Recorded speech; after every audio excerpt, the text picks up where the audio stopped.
Members, it is time to make a start, and I call the meeting to order. Item number 1, confirmation of minutes of minutes of the 23rd meeting held on May the 19th. Members have not received any comments on the proposed minutes. Can I take the minutes as read? Okay, minutes taken as read. Item 2, matters arising, report on meeting with the CS. Regarding the Chief Executive's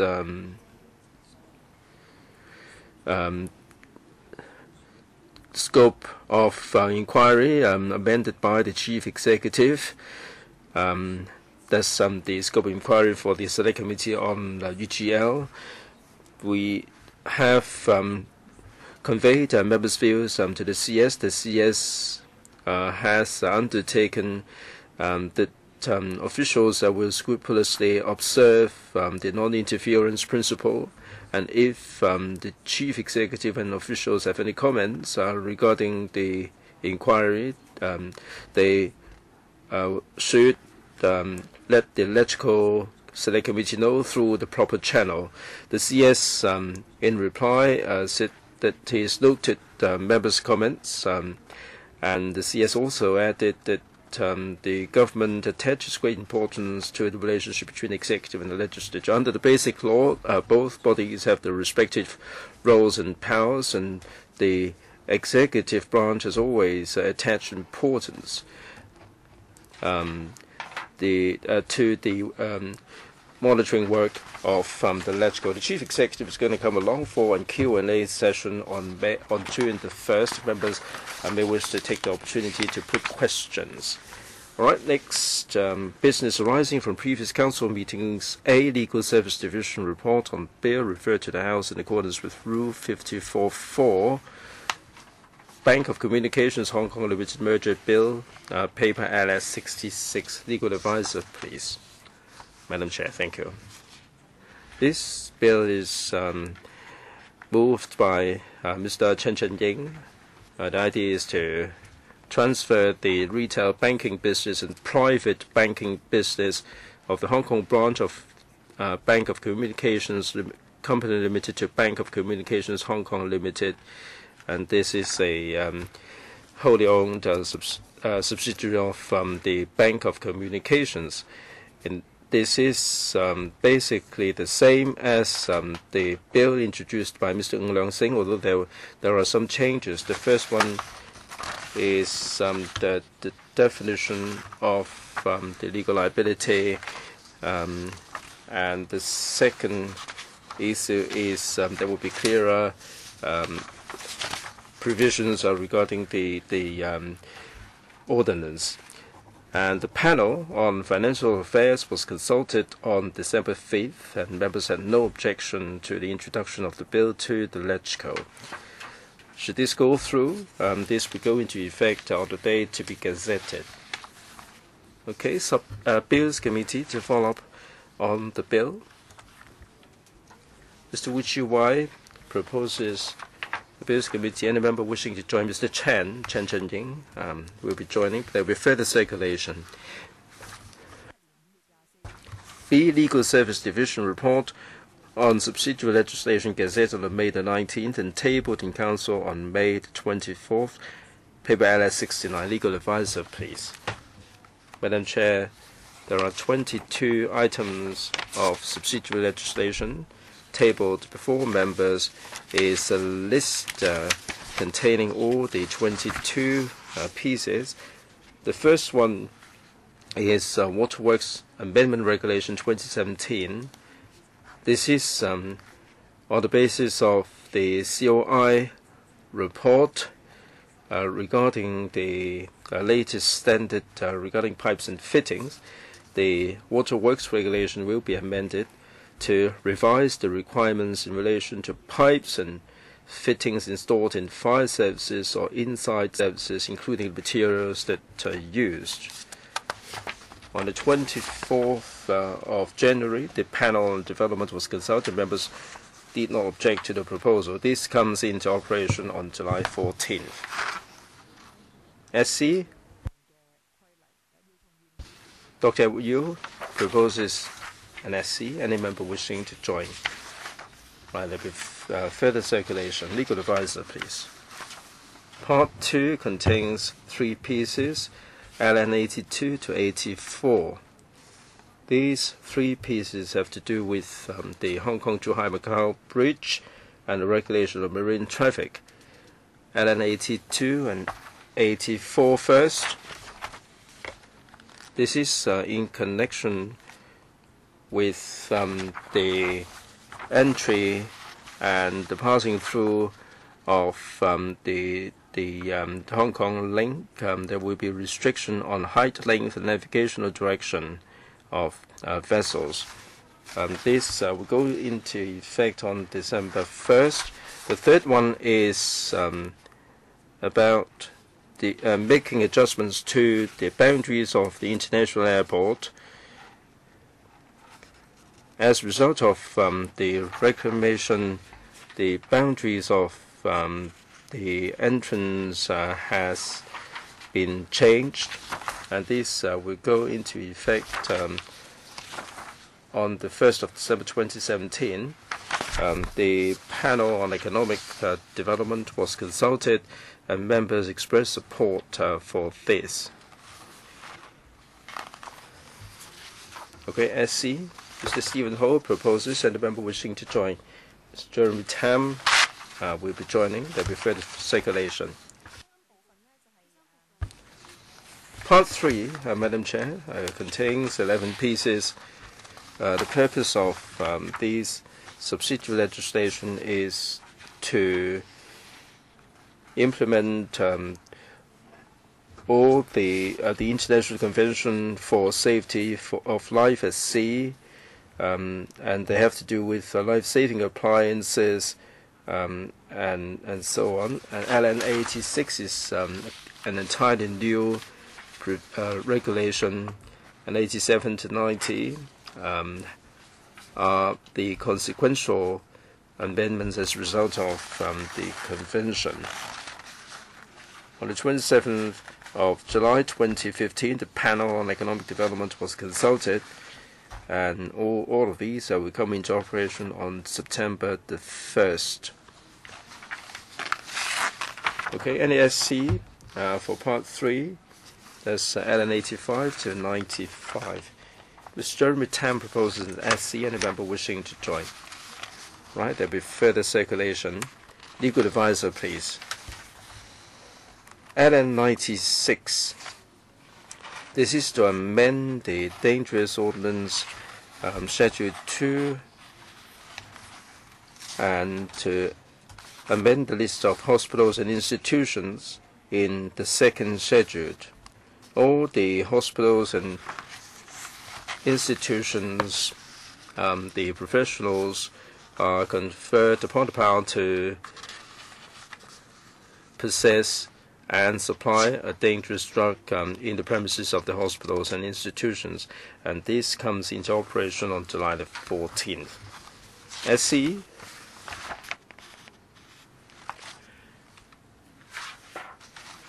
No? A legal advisor, please. Part 5 is Designation of Libraries, Amendment Number 2, Order 2017. This is to designate 2 premises as libraries. The first one is at Sai Wan Ho Sports Center. The second one is Cultural Center in Tsim Sha Tsui. The management and control of the 2 new libraries is vested in the director, and this comes into operation on the 1st of September. Right, do you want an SC on this item? No? Legal advisor, Part 6, please. There are 4 commencement notices for Part 6. These have to do with civil and criminal cases and the coroner, and these are the allowances for the jurors, as well as fees payable to adjudicators for the obscene articles tribunal, and also the allowance for witnesses at the coroner's court. This goes into effect on the 3rd of July. Okay, SC for Part 6. If not, Part 7, please, legal advisor. That's LN 102. Toys and Children's Products Safety Ordinance Amendment of Schedules 1 and 2, Notice 2017. And this is the update, certain safety standards for toys and children's products. This comes into operation on the 1st of April 2018. No panel was consulted, but in December last year, the government consulted 50 major trade associations and various bodies. SC for Part 7. Dr. Kwokaki proposes an SC. Any member wishing to join. Dr. Elizabeth Quat will be joining. There will be further circulation of papers. Just a reminder that for those subsidiary legislation, the deadline for amendment is 21st of June. If extended, it would be the 2nd of November. Item 4, business for council meeting of June the 7th, 8 questions. There will be 22 questions, 6 oral and 16 written questions. B, Bill, first and second reading. Stamp Duty Amendment Number 2, Bill 2017. The House Committee will deal with this at the meeting on the 9th of June. C, Bill, resumption of debate on second reading committee stage and third reading. Inland Revenue Amendment Number 3, Bill 2017. On May the 19th, members did not raise an objection to this being given second reading. The government motion proposed a resolution to be moved by the SHA under Section 9A of the Criminal Procedure Ordinance Cap 221. That's paper LS 70. Legal advisor, please. Thank you, Madam Chair. The purpose of this resolution is to seek LegCo's approval of the Legal Aid in Criminal Cases Amendment Rules 2017.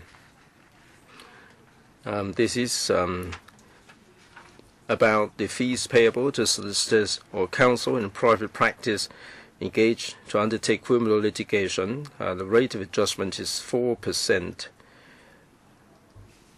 From 2017 to 2016, we've seen an increase in the CPIC. This is a reflection of this. Should this go through, this will come into effect on a date to be appointed by the SHA. On December 19th, 2016, HLS was consulted and members raised no objection. Dr. Elizabeth Quad has asked for a subcommittee to be set up for the subsidiary legislation. So, Secretariat, please circulate the paper. In accordance with the established practice in the government's arrangement, because we need to establish subcommittees to deal with the above subsidiary legislation, we would ask the government to withdraw the deadline for scrutiny period. E, members' motions. Since the two members' motions with no legislative effect have not been dealt with at the council meeting at the 24th of May, so the other motions will be postponed accordingly for discussions. Reports of bills, committees and subcommittees. Report of the subcommittee on proposed resolution under Section 5.3 of... Well, they have been tabled, to which amendment may be made by the meeting of the June the 7th. So please notify the secretary by the 29th noon if you have an amendment. All right. Reports of the subcommittee on proposed resolution under Section 5.3b of the Public Bus Services Ordinance. So I ask Mr. Chau to speak. Madam Chair, the proposed resolution seeks to exclude the application of the profit control scheme to the new franchise granted by the Chief Executive and Council to the Kowloon Motor Bus Company Limited, 1933 Limited, commencing on the 1st of July 2016. There's a committee held one meeting with the administration. Members support the administration in giving a notice for moving the motion at the council meeting of the 14th of June. Members, however, also took the opportunity to ask the administration to continue requesting the KMB to explore more measures under the new franchise to enhance its service standards, including improving facilities for the disabled, setting up more bus interchanges, offering more fare concessions, and opening up its big data for free public use. Members are invited to note the details of these subcommittee's deliberations outlined in the report. Thank you, Mr. Mock. I'd like to remind members, if you want to move an amendment on the proposed resolution, the deadline for doing that is the 7th of June, Wednesday. The position on bills committees and subcommittees as of the 25th of May in action are 9 bills committees and 4 subcommittees under House Committee, 5 subcommittees on policy issues are in action, and there are 8 subcommittees on policy issues on the waiting list. Item 7, proposal of the panel on welfare services to nominate 3 members to participate in multi-stakeholder forum on investing in healthy and active aging for sustainable growth and Asian Forum of Parliamentarians on Population and Development Standard Committee meeting on active aging. So I'd now like to ask Mr. Roy Kwong to speak. Mr. Roy Kwong, in response to the invitation of the Asian Forum of Parliamentarians on Population and Development, the Welfare Services Panel proposes nominating 3 members to participate in the multi-stakeholder forum on investing in healthy and active aging for sustainable growth and Asian Forum of Parliamentarians on Population and Development Standing Committee meeting to be held from the 15th to 17th of August 2018 at Ho Chi Minh City in Vietnam. Based on the panel's decision, the Secretariat had invited all eligible members to indicate their interest in taking part in the above forum and meeting. 3 members, namely Dr. Elizabeth Quat, Dr. Junius Ho, and Ms. Yung Ho Yan, indicated their interest in participation. The House Committee's approval is sought for these 3 members to participate in the above forum and meeting, the funding of which is to be charged to individual members' overseas duty visit accounts. Thank you. So I ask members to approve for the Welfare Services Panel's nomination for Elizabeth Quat, Junius Ho, and Yung Ho Yan to take part in the above forum and meeting, and the funding of which is to be charged to individual members' overseas duty visit accounts. Any questions? Agree. Item 8. Filling of a vacancy in the membership of the Select Committee to inquire into matters about the agreement between Mr. Leung Chen Ying and the Australian firm UGL Limited. So I would like to ask Mr. Paul Chair, the Chairman of the Select Committee, to speak. Mr. Holden Chau, the former Deputy Chairman of the Select Committee, gave notice to the Select Committee in writing in the morning of 19th of May 2017 of his decision to resign from the Select Committee with immediate effect. Members, having regard to the Select Committee's progress of work and the inputs, contributions to be provided in future by a new member, if elected, agreed to keep the Select Committee's membership size at 11 and fill the vacancy in the membership and the Deputy Chairman's office, given Mr. Holden Chau's resignation.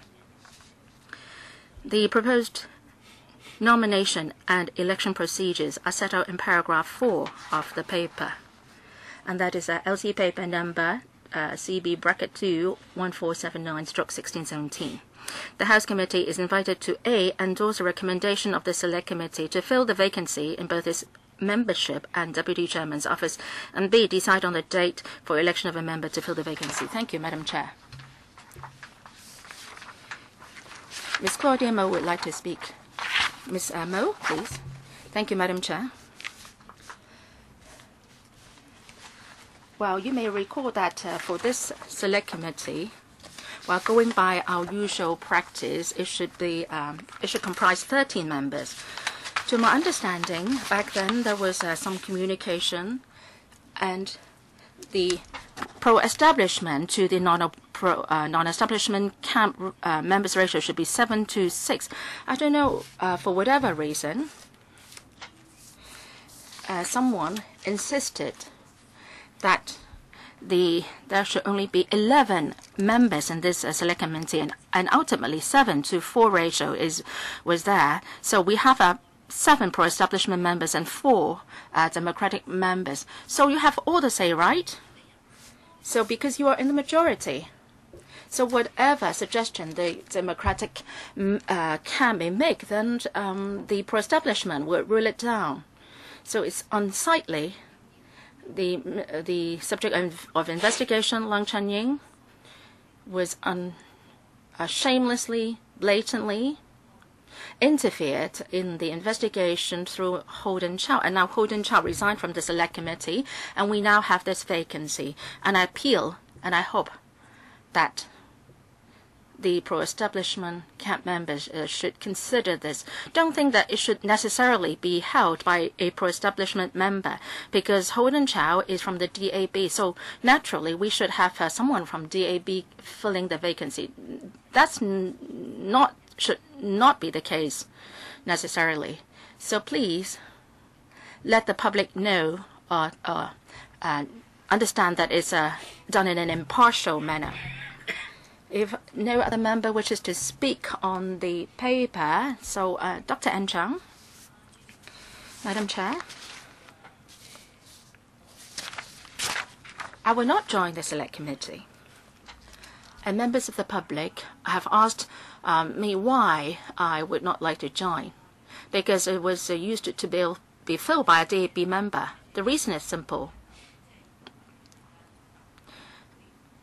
This is not a select committee based invoking the PMP, and there is no defendant and no plaintiff and so on. After all, it would just be relegated or generated into a talk shop meeting occasion. Let's see who are in the select committee. This person is called Lam Chak Ting. In 2014 October, he took the case to the ICAC and tried to complain against Leung Chun-ying. Deputy Chairman, we are not now talking about discussing the election and nomination procedures. How come that we are seeing personal attacks here? How has it got to do with the subject in discussion? Dr. Zhang, please speak to the subject on hand. Please don't digress. Well, we will save the nomination procedures for the next meeting. Madam Deputy, I'm not attacking anyone. Please give me back my 10 seconds. Now let's see this other person. This is called Kenneth Leung. And he was being sued by Leung Chun-ying on this incident. Dr. Elena Wong, so your peer in your political party has not listened to your advice. She is digressing. Now, is she going to discuss the member one by one? Now, Dr. Zhang is digressing. I have to be fair to members. Members, please be self-disciplined. Point of order, Ms. Mo. Well, please point out exactly which sentence or which remark of mine has digressed. Now, we are asking the House Committee to endorse A and B. Of course, you can talk about something about the Select Committee. I think your remarks have digressed from the subject on hand, but then I didn't rule on your remarks. Well, you were just speaking this. After what Dr. N. Zhang said, you are holding this meeting in a most partial manner. Mr. Wang, well, assuming that you are correct, some member has digressed and has run against the rule of procedure, and you haven't warned her. But then on which rule of procedure have you allowed the other member to retort? Well, if this is allowed, then I will go on speaking too. Now, broadly speaking, everyone can speak on this subject. Now, I assume that Claudie Mo is incorrect, but on which ROP has you made that ruling? and then you are allowing, say, someone from the DAB to retort. So you consider that as a fair treatment, right? So legislators and members of the public are hoping that I can hold or conduct the meeting in a just and fair manner, and I think I have done that. Now, if you think otherwise, I welcome that you raise your objection after the meeting. Dr. Helena Wang, is it a point of order or what? Well, Madam Deputy, I am just asking you not to allow Dr. N to continue speaking because she is digressing so far. If you continue condoning the act of your peers in your political party, that, well, your time's up, I should not allow you time to criticize me. I can only allow you to speak on a point of order. But if you are not speaking on this, then you have to press the button. So on which ROP you think allows you to conduct the meeting the way you did? Because someone has digressed and you are allowing another person to digress. So that's a fair and equal treatment for both, right? So please stick to the subject. This is about the number of members in the select committee. So we are seeking your endorsement of the proposed number. So please go by the rules. So if we extend the discussion, say, to everything about the select committee, then it will go on and on. Madam Deputy, I think those following the debate live will understand what we are doing here. You see, the opposition members are talking like mad. They are accusing me of attacking you. I didn't do that. That's all right. Well, there will be ample opportunities for us to speak in the future. Madam Deputy, to make things easier for you, I will stop speaking. Mr. Martin Liao. I would like to respond to Ms. Mo's remarks. I will have a factor clarified. I chaired the Select Committee to look into the XRL project. For the ratio between pan-democratic members and pro-establishment camp members, the ratio is 8-5. So the same ratio goes for the Select Committee on Timothy Tong. So what she said about the ratio is incorrect. Now please speak to the subject. If you digress, then I'll have to allow everybody to digress at the same time. Mr. Lam Chak Ting, I would like to respond in briefly. Back then, all the members of the Select Committee were elected at the House Committee. And at that time, I have already lodged a complaint against Leung Chun-ying with the ICAC, and that's known to everyone. And the pro-establishment camp members voted for me, and Mr. Kenneth Leung was also voted in by the pro-establishment camp members. So his stance on Leung Chun-ying's taxation matters was known to everyone at the time already. So, House Committee, please, would you endorse the suggestions in paragraph 4 on the filling the vacancy and the election arrangements? So we're going to have the nomination and election on the 2nd of June. Unless there is any OB item, meeting is now adjourned.